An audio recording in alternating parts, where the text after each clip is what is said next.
안녕하십니까.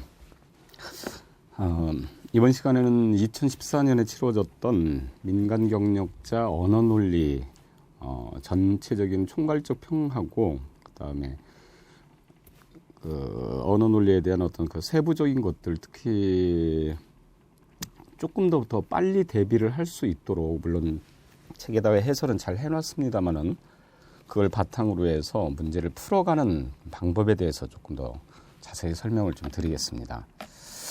우선 작년도 그러니까 이거죠. 2013년하고 비교를 해보면은 전반적으로 이런 특징이 있습니다. 이 언어 논리에서는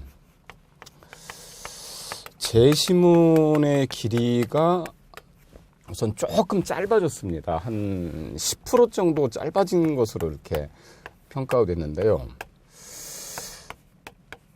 그 다음에 문제 유형으로 봤을 때 문제도 조금 더 쉬워졌습니다. 그러니까 그것도 한 10% 정도 조금 쉬워져서 아마 비교를 해보시면은 시간상으로 조금 한 5분에서 6분 조금 그런 정도 이렇게 좀 단축이 됐죠. 그러니까 전체적으로 한 10분 내외에 전체 이제 80분 중에서 그래도 10분이면 그것도 상당히 큰 시간이죠.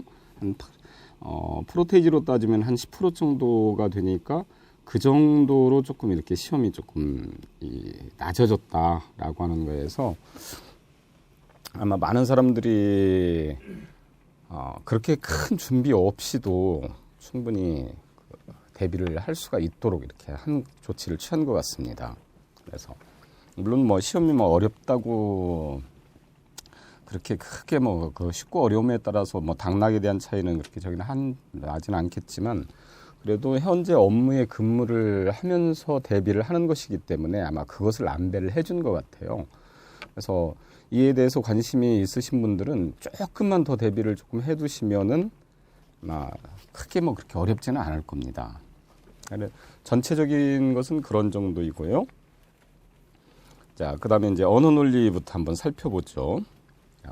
문제 핵심적인 것들을 몇 가지 뽑아서 이렇게 하겠습니다. 왜 그러냐면 쉬운 것들은 좀 혼자서 해결할 수가 있죠. 그래서 문제 1번 같은 것들을 보면은 내용에 부합되는 것이죠. 그러니까 이 내용에 일치되는 것이라서 사실 판단 문제입니다. 그래서 이 유형도 언어 쪽에 있는 것들이 그전에는 추론 쪽이 상당히 많이 나왔었는데 의외로 이번에는 사실 판단 쪽에 상당히 많이 나왔습니다. 그러니까 내용을 확인하고 그 내용에 따라서 이렇게 찾고 그런 것들이죠. 옆에 나와 있는 2번 문제도 마찬가지입니다. 내용과 부합하는 것은 이렇게 나왔죠. 그래서 이 사실 판단 문제는 여러분들이 일반적으로 생각을 할 때 예항을 먼저 보고 그 다음에 지문을 이렇게 들여다보면 더 쉽지 않겠느냐. 그러니까 주어진 시간 내에서 한 3, 4분 이렇게 2분에서 한 3분 정도 이렇게 써도 되기는 하지만은 그래도 조금 더 빨리 풀고 싶은 마음에서, 왜냐하면 이 언어가 대부분 이 시간에 따라서 이렇게 당락이 결정되거든요. 그것 때문에 시간에 쫓기니까 아마 습성적으로 예항에 따라서 예를 들어서 여기 1번 문제에서 평민도 화랑이 될 수 있다. 그 다음에 화랑도의 본래 이름은 용화향도였다. 이렇게 해서 전부 다 읽고 나가지고 그 다음에 이제 제시문을 이렇게 들여다보는 이제 그런 일반적 공부 방법이 있습니다. 근데 그것은 여러분들이 생각할 때 조금 잘못입니다. 왜 그러냐면요. 예항을 먼저 읽으면은 이 선입견이라는 것이 있습니다. 먼저 인지된 것이 있어서 예를 들어서 평민도 화랑이 될 수 있었다 그러면은 이 내용에 따라서 왜곡해가지고 사실을 받아들이기가 쉽습니다. 그러니까 상당히 중요한 문제죠. 그래서 언어 논리 쪽에 있는 저기를 좀 많이 틀리는 사람들의 특징을 잘 보면은 대부분 그렇습니다. 그래서 예항에 따라서 읽었는데 자기가 분명히 맞게 썼다 이거예요. 그랬는데 나중에 보니까 틀리더라 자꾸. 근데 그 이유가 결국에는 예항을 먼저 읽은 것에 따라서 왜곡해가지고 그 내용을 갖다 해석을 하다 보니까 그렇게 오답이 나오게 되는 거죠. 그런 문제에다가 신경을 좀 써줘야 됩니다. 그래서 가장 좋은 방법은 원칙적으로 글을 먼저 읽으면서요. 그 대신 빨리 핵심적인 것들을 이렇게 읽어 나갑니다. 그러니까 그걸 이제 맥락 읽기라고 얘기를 하는데,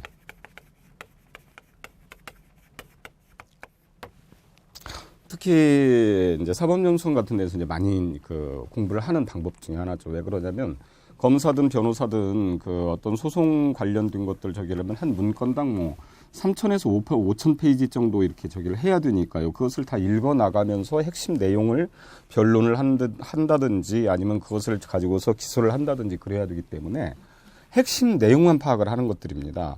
그러니까 글자를 읽어서는 절대로 되지를 않습니다. 그러니까 방법을 보여드리면, 우선 처음에 화랑도에 대해서 나왔죠. 그럼 화랑도를 이렇게 동그라미를 치는 겁니다. 자, 이 화랑도에 대해서 얘기를 하는데 핵심이 뭐냐? 우선 공식화된 것은 진흥왕 때 이렇게 됩니다. 그 다음에 많은 인재를 배출을 했고 탁탁 떼서 읽는 것입니다. 그러니까 내용에서 어떤 글이 이렇게 있으면은요, 중점적인 대상을 하나를 잡고 그거에 대해서 핵심이 뭐냐는 것을 이렇게 잡아서 나가는 것들입니다. 그러니까 눈으로 보면서 읽는 내용은 핵심 내용을 읽는 것이죠. 맥락 읽기가 바로 이 내용을 읽는 방법 중에 가장 최선책의 방법입니다. 빠르게 읽으면서요. 그래서 우선 이 여러 무리가 있었다 이거죠. 여러 무리가 있었는데 화랑 1명과 승려 1명과 또 1,000명 가까운 낭도들 있었다. 자, 화랑은 어떻게 해서 만들어졌냐면 진골 귀족 가운데에서 선발됐고, 또 낭도들은 자발적으로 가입했고, 그다음 여러 가지에서 심신을 단련했다, 이런 것들은 뭐 다 내용에서 이제 넘어가는 거죠. 그다음에 수련 중인 낭도가 군사작전에 동원도 되었고 나중에 마치고 정식 군인이 되었고, 근데 특징이 미륵신앙과 결부가 되어서 화랑은 미륵으로 여겨졌고, 그러니까 여러 가지 부대가 있었는데 그 부대 내에서 이런 이제 내용이 이렇게 나오는 거죠. 이렇게 부대가 있으면 여기 화랑 1명, 그 다음에 여기에 있는 지도자격인 승려 1명, 나머지 낭도 1,000명 가까운 낭도, 이렇게 무리가 졌다는 얘기죠. 이런 무리가 여러 저희가 있었다. 이런 것들이 내용 핵심으로 이렇게 탁탁 잡혀서 나와야 되는 겁니다. 그래서 미륵으로 이제 여겨졌는데, 화랑 김유신은 용화향도라고 했는데 그 무리를, 그러니까 김유신의 무리가 있었는데 예를 들어서 이 김유신의 무리를 용화향도라고 했다, 이 얘기죠. 그리고 용화라고 하는 이름은 미륵이 설법한다는 말이고 불교 신앙 자체이고, 그 다음에 이때가 골품제라고 하는 신분제도가 완성되고 가고 있었고, 또 알력이나 갈등 조정을 하는데도 기여를 했고, 물론 많이 기여하는 것이라 부분적으로 이런 것들은 이제 밑줄을 쳐놓으면 되죠. 자, 그 핵심입니다. 핵심은 결국은 그 이야기입니다. 이렇게 읽고 나서 그럼 평민도 화랑이 될 수가 있었냐? 아니죠. 앞에서 뭐가 있었냐면 화랑은 진골 중에서 뽑아졌다니까 팍 지워지죠. 화랑도의 본래 이름이 용화, 이거 아니죠. 이것은 김유신의 집단을 갖다 부르는 이름이었고, 미륵이라고 간주되는 화랑은 여러 명이 그러겠죠. 왜냐하면 이 집단이 여러 개가 있었으니까 그냥 나오는 겁니다. 이렇게.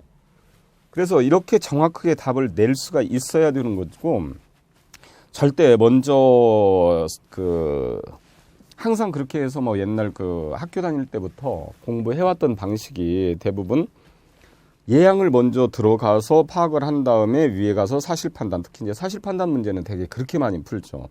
근데 그 방법은 아까도 얘기를 했듯이 곡해를 하기가 쉽다는 얘기입니다. 그러니까 올바르게 판단을 할 수 있는 것이 아니라 잘못하면은 그 내용에 따라서 읽은 예양에 따라서 내용을 잘못 해석을 하기 쉽다는 얘기죠. 그 문제 때문에 그런 겁니다. 자, 그 다음에 이제 문제 2번도 이제 똑같은 문제죠. 이런 것들도 마찬가지입니다. 먼저 그냥 보세요. 금군에 대해서 나왔죠. 그러면 금군을 동그라미 치는 겁니다. 먼저. 그래서 금군은 뭐에 대해서 얘기를 했느냐면 왕실 이런 궁궐 호위입니다. 그 다음에 임무가 크게 국왕 신변을 보호하는 시위, 그 다음에 입직, 시위의 경우에서는 시립, 배종, 의장 이렇게 세 가지가 있고, 그러니까 그 있는 세 가지들 착착착 이렇게 동그라미 쳐서 나가는 거죠. 시립은 행사 때 신변보호, 배종은 호위, 그죠? 어가가 움직일 때, 의장은 격식대로 행동하는 거, 이렇게 되는 거죠. 그러니까 여기에서 앞에서 금군에 대해서 전체적인 것들을 다 나오고 나서 금군에는 거기 임무가 크게 두 가지가 있다. 시위와 입직 임무가 있고, 그 다음에 시위는 세 가지가 있다. 이렇게 해서 나눈 것이죠. 그 다음에 조선 전기의 금군, 그래서 내금위, 겸사복, 우림위의 세 부대가 있었고, 또 이걸 금군 삼청이라 했고 가장 좋은 대우를 받고, 그 다음에 내금위는 1407년에 조직이 되었고 190명이 있었고 가장 가까이 수행을 했고, 왕의 신임이 선발 기준이었었고, 주로 양반 자제들로 편성이 되었고, 그 중에서도 가장 우대를 받았다 이거죠. 내금위가. 그 다음에 다음 해가 1409년에 50인으로 혈쓰는 겸사복이 만들어졌는데 금군 중 최고 정예부대이고, 이때는 서울과 양민에 이르기까지 두루 선발이 되었고, 그 다음에 기병이 중심이고 시립과 배종을 주로 담당을 했고, 우림위는 92년에 궁성 수비를 목적으로 했고 주로 서울 출신으로 구성이 되었고, 자, 이런 내금역에서 또 서울 출신의 관직을 진출을 열어주기 위한 목적도 가지고 있었지만 가장 낮은 대우를 받았다. 하지만 갑사보다는 높은 대우를 받았다. 물론 여기에는 금군은 다른 명사보다는 높이 저기를 받았다고 하니까 거기서 충분히 알 수 있는 사실이죠. 그래서 양민은 원칙상 금군이 될 수 없었다. 아니죠. 아까 양민, 서울 다 뽑을 수 있었던 것이 겸사복이었죠. 뽑습니다. 갑사는 금군보다 높은 대우를 받았다. 아니죠. 여기에서 금군이 가장 높은 대우를 받았다 분명히 나와 있었습니다. 우림이가 겸사복보다 먼저 만들어졌다. 저희가 연도가 딱 나와 있으니까요. 그 다음에 무예가 가장 뛰어나다라고 하는 것은 알 수는 없죠. 그 다음에 어가호위가 겸사복의 주요 임무였었다. 분명히 나와 있던 사실이고. 이런 식으로 해서 이런 사실 판단 문제를 처리를 해서 나가는 것입니다. 자, 그렇지 않으면 저희가 가장 많이 힘듭니다. 그 다음에는 이제 문제 3번도 이제 똑같은 내용이죠. 그것도 주로 사실 판단. 그러니까 2013년에 비해서 조금 쉬워졌다고 볼 수가 있는 것이 그 추론 문제보다는 주로 사실 판단 문제가 많이 나왔기 때문에 그렇다는 얘기입니다. 네, 문제 4번에 있는 이제 사실 판단 문제 중에서 부정적 질문이죠. 그러니까 내용과 부합하지 않는 것은 하고 나왔는데, 자, 이제 이게 보세요. 시험 그냥 마음 편히 놓고 볼 때는 문제가 없는데 1, 2, 3에서 다 긍정적 질문이었단 말이에요. 근데 4번에 넘어오면서도 이게 이제 습성화가 되면은 혹시 이것도 긍정적 질문이 아닐까 해가지고 그것을 착오하는 사람들이 간혹 있습니다. 그리고 시험장에 가면은 이제 당황하기도 하고, 시험이라는 것이 애나 어른이나 다 똑같죠. 보면은 항상 치를 때마다 어렵고, 그 다음에 가르치는 선생님들도 마찬가지입니다. 직접적으로 저희도 이제 실험평가 같은 거 그런 것들 이제 들어가서 많이 치르게 되는데요. 그런 것들을 보면서도 출제자이면서도 그런 것들을 내가 틀릴까 하는 그 염려 때문에 정말로 잘 아는 문제도 틀리는 경우가 있습니다. 근데 그게 이제 경직되고, 그 다음에는 또 조바심 내고, 또 여러 가지 그 시험장에 가는 그 분위기라는 것이 있지 않습니까? 이제 그런 것들 때문에 그런 거예요. 이것도. 그래서 그것을 실수를 하지 않기 위해서는 항상 앞에서 긍정적 질문은 그냥 놔두고 부정적 질문이 나왔을 때만 부합되지 않는 것은 하고 한 번 더 확인을 해주는 것이 좋습니다. 그래서 우리도 검토위원으로 들어가서 실험평가 같은 거 그런 것들을 이제 테스트를 할 때도 꼭 그런 방법을 씁니다. 그러니까 이렇게 않는 것은 하지 않으면은 간혹 틀리니까요. 그래서 그것도 한 방법 중에 하나입니다. 자, 그러면 이제 조금 지문이 길죠. 그럼 지문이 길다고 그래가지고 역시 마찬가지로 그걸 조바심 내가지고 예양으로 막 직접 들어가고 막 그런 사람들이 많습니다. 근데 그럴 필요 전혀 없다는 얘기죠. 이것도 똑같은 방법으로 한번 처리를 해볼까요? 딱 첫 줄을 보면 항상 소재, 학교 다니면서 배웠을 겁니다. 소재가 뭐고 주제가 뭐냐 하고 나왔는데요. 그걸 왜 배우느냐면은 먼저 설명하고자 하는 대상에 대해서 또는 논의하고자 하는 대상에 대해서 먼저 알면 그만큼 파악하기가 쉽죠. 어떠한 것에 대한 대상이라든지 그런 것도 모르는 거에서 그것까지 파악하려면 힘드니까요. 근데 대부분의 소재는 그것은 이제 소재라고 하죠. 소재는 글감이라고도 하는데 첫 줄에 있습니다. 대부분. 그러니까 대부분 첫 줄에 있기 때문에 이 글감을 먼저 파악을 해두는 겁니다. 이런 식으로요. 그러니까 오늘날 경제정책은 하고 딱 나왔죠. 그래서 이게 경제정책에 대한 것인데 오늘날을 중심으로 해서 했구나. 그래서 이게 공평하게 배분하는 것을 말합니다. 그러니까 경제 규모를 확대하거나 공평하게 경제 규모와 배분 문제로 들어갔죠. 자, 하지만 뉴딜 시기 이전의 경제정책은 자치의 가장 적절한 경제정책, 그러니까 자치에 대한 이거에 대해서 신경을 썼다는 얘기죠. 자, 그 시기에 정치인 A와 B가 이렇게 얘기했는데 이제 A는 거대 정부로 맞서기보다도 기업 담합과 독점을 무너뜨려서 분산. 그러니까 A는 분산을 핵심으로 하고 그는 산업 민주주의를 옹호했고 이렇게 해서 착착 같은 내용끼리 이렇게 연결을 해 나가는 얘기입니다. 그럼 만약의 경우에 읽어본 것이 기억이 나지 않는다 하더라도 뭐에서 좋은 점이 있느냐면은 다시 찾아왔을 때, 그러니까 이렇게 막 예항해서 1, 2, 3, 4, 5 이렇게 해서 판단을 하다 보면은 중간에 그 내용이 없어지는 경우도 있거든요. 그럴 때 다시 재차 확인할 때 더 편합니다. 그래서 산업주의를 옹호하고 그 다음에는 자치에 적합한 역량 때문에 그랬습니다. B는 뭐냐? 그럼 다시 B는 우리는 이제 이런 식으로 하거든요. 참고적으로 제 방법을 알려드리면 여기에서 나와 있는 A는 이제 차이점에 대해서 얘기를 할 때 A는 하고 나왔을 때 A를 네모로 치고요. 나머지는 그냥 밑줄을 긋거나 동그라미를 쳐서 이렇게 나갑니다. 그 다음에 나왔으니까 다시 B가 나왔으니까 다시 네모를 치는 거죠. 다시 B는 하고 이건 분산화가 아니라 정부 역량을 증가시키는 독점 자본 통제.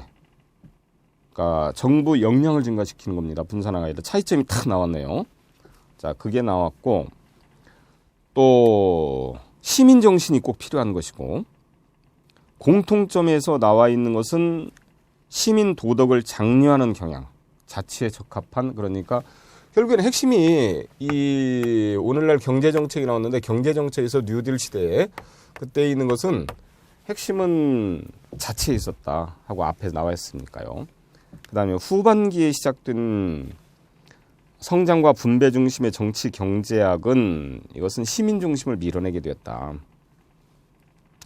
그래서 케인즈 경제학에 입각한 중앙정부의 지출 증가에서 시작됐는데 이게 자 그래서 더 이상 이제 강조할 필요가 없었다. 그건 도덕은 개인이 알아서 해야 될 것이고 또 국가는 중립적이고 공정해야 되는 자유주의 철학이 우세하게 됐다.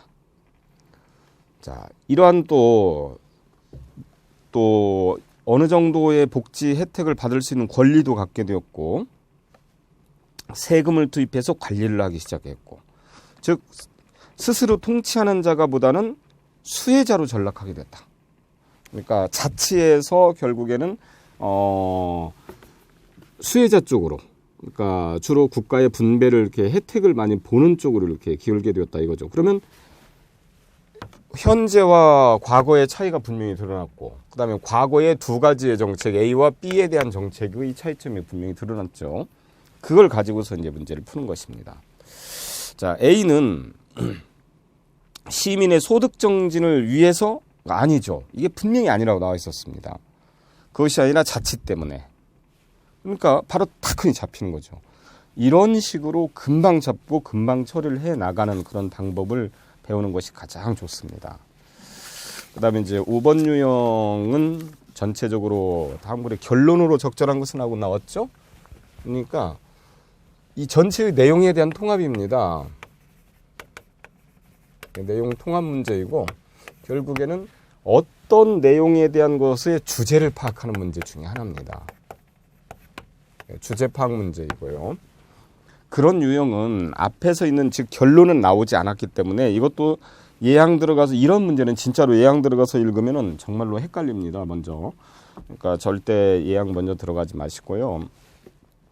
우선 딱 봤을 때 어떤 내용에 근거가 있느냐. 그러니까 앞에서 얘기를 했지만 어떠한 소재, 글감을 가지고서 얘기를 했단 말이에요. 그러면 어떤 논의가 됐겠죠. 전개가 되어서 이 전개 내용이 핵심으로 이렇게 결론으로 나와야 되니까 그 전개 내용의 핵심이 어떻게 전개가 되는 것이냐를 파악을 해줘야 됩니다. 글의 흐름을 파악하는 거죠. 자, 우선 이론 P에 대한 것입니다. 근데 이론 P는 뭐냐면은 복지에 대한 거죠. 자, 복지란 뭐냐. 현재 선호들만 만족해야 된다.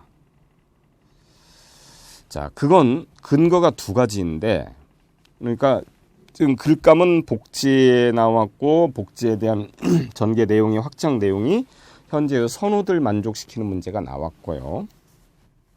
그래서 그 두 가지 이유가 첫 번째는 현재 선호가 더 강렬한 것이고, 또 지금 선호하는 것을 만족시켜야만 기쁨을 줄 수가 있다는 얘기죠. 그러니까 과거라든지 미래에 선호할 것이라든지 이런 것들은 이 만족시키는 대상이 아닙니다. 그러니까 쉽게 설명을 해드리면 이 이론은요, 배고플 때 바로 빵을 주면은 그게 가장 효율적인 방법이다. 그런데 배고플 때 너 나중에 잘 살기 위해서 여기에서 좀 더 굽고 그 돈을 가지고 저축을 해라. 그걸 강요를 해서 왜? 미래에 대한 대비니까요.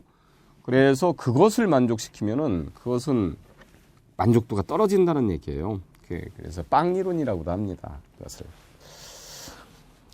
그 다음에는 첫째 그 근거에 대해서 반론을 제기하는데 이게 현재 선호와 과거 선호의 강렬함을 현재 시점에서 벗어나는 것은 적절하지 않다. 이건 이거죠. 그러니까 이것도 아마 그 경제 이론 많이 공부하셔서 아시겠지만은, 그러니까 예를 들어서 내가 참 과거에 지금 배는 고파요.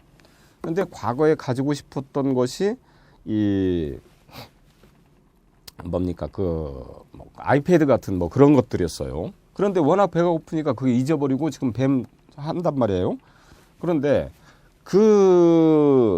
현재 시점 자체에서 과거 시점에 선호하던 것을 현재의 어떠한 그 선호도 때문에 막혔다고 그래서 과거치가 현재보다도 더 못하느냐 이렇게 볼 수도 없다는 얘기입니다. 왜냐하면은요, 정말로 가고 싶었던 것을 배고픔 때문에 잊었을 때 오히려 자 아이패드를 갖다 사줬어요. 그럼 배고픔을 잊을 수도 있다는 얘기입니다. 그러니까 그거에 대해서 반론이거든요. 그 다음에는 둘째 근거에서 이런 반론이다. 선호하는 시점과 만족하는 시점에 시간차가 존재를 하고 선호가 자주 바뀐다면은 이게 그때그때 저희가 안 된다는 얘기죠. 자, 그러면 어떤 거냐면은 핵심이 뭐냐면 이 복지는 현재 선호도를 만족시키는 것이 가장 우선하다고 보는데 그 이유가 두 가지다.